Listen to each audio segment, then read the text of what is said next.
Hello everyone, welcome to another video. In today's video, I'm going to show you how I filmed this LaCroix, or however you pronounce it, this LaCroix commercial from home.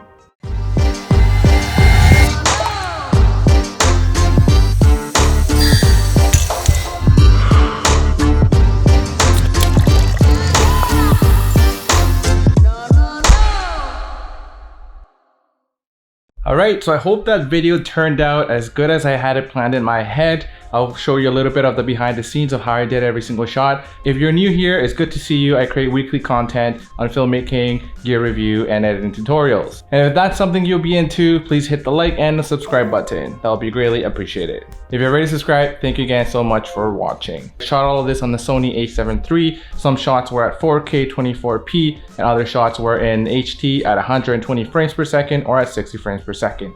I also had the Godox SL60 as my key light. I also had a Yongnuo tube light as my fill light. I had paper roll background lit up with a Yongnuo 216 spotlight as well. Most of the shots were done on a tripod, but some of them were with a slider. Unfortunately, I don't have an automated slider, so they were all manually manual slider shots. So another thing, this video is not sponsored by LaCroix. I just simply like the drink, so I thought I would do a commercial video directly from home and test things out. But at LaCroix, if you're watching this, I'm all ears. I remember watching a video with Peter McKinnon. He said he didn't like LaCroix. I'm the opposite, I do like it, so sorry Peter. I think it's a pretty good drink. So let's get started with the first shot. With the first shot, I want to slow slide in with the camera, and I'll have different cans of the LaCroix thing laid out. So I have already set up this shot right here with some plexiglass, which gives that really cool reflectiveness to the product.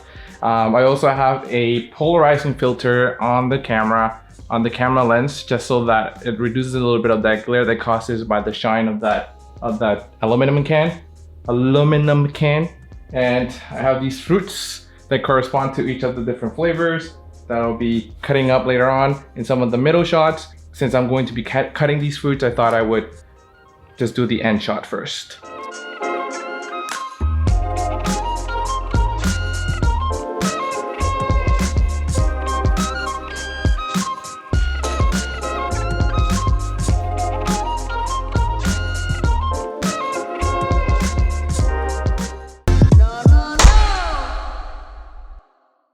I also have ice, which is fake of course, or else it would melt since it's getting really hot in here and it's taking me a long time to do these shoots.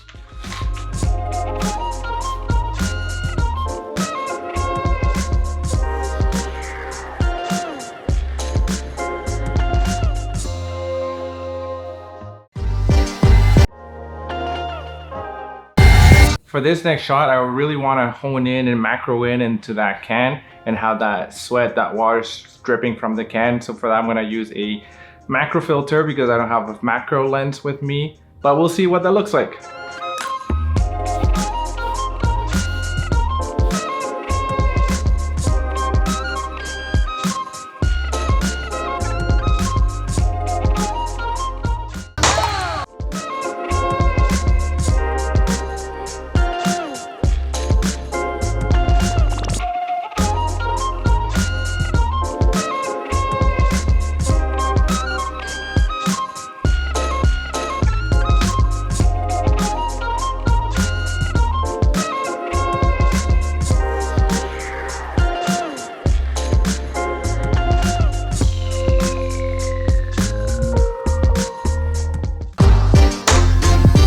I have this crazy idea for this next shot. I'm going to use an electric drill, and I'll skewer in these empty cans right here, and then I'll mask these later in post. And what I want to do with this is have a camera, digital camera in After Effects, and just sort of zoom in through all these different elements, the fruits, the can suspended and rotating in mid-air, and in the end we'll zoom in into the can opening. We'll see how that looks like, see if it works. But that's the idea that I have right now. I'm gonna be filming the background by itself first, just to get that background layer.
also be using a fishing line to try to pull the tab here and have it open by itself.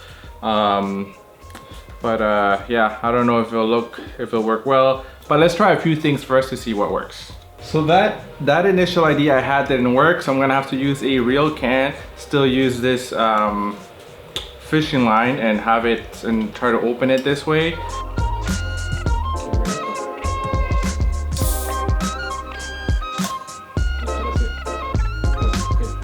I try to use this to semi-open the can, so at least I get that tap motion going on, and later in post add some of that little the thing that pop cans do when they're open, sizzle, whatever that is. And then I'll mask that little thing here to open, and then we'll zoom in and jump straight into the can.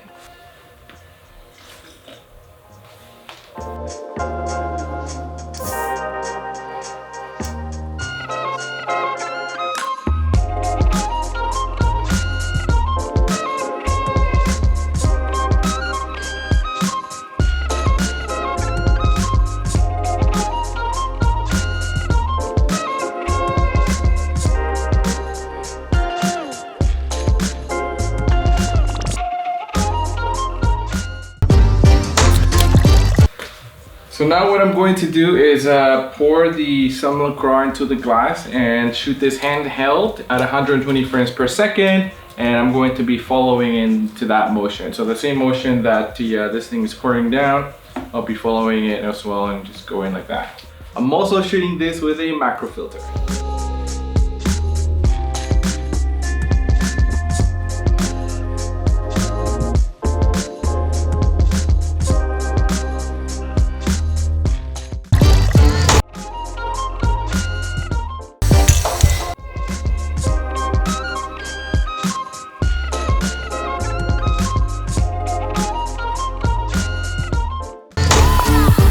That is all for today. This is a wrap for this shoot. I'll be editing this over the next few days and see what works and what didn't work. So hopefully everything that I had in mind really pans out. So I hope you enjoyed this video as much as I enjoyed shooting it. I still don't know what it looks like, but let's take a look right now.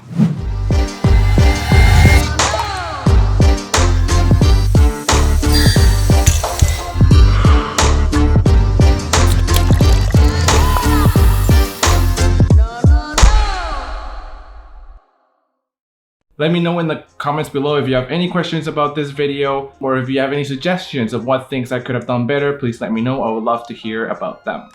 So that is all for today, guys. I hope you enjoyed this video. If you like this sort of content, please don't forget to like and subscribe. Your support will be greatly appreciated.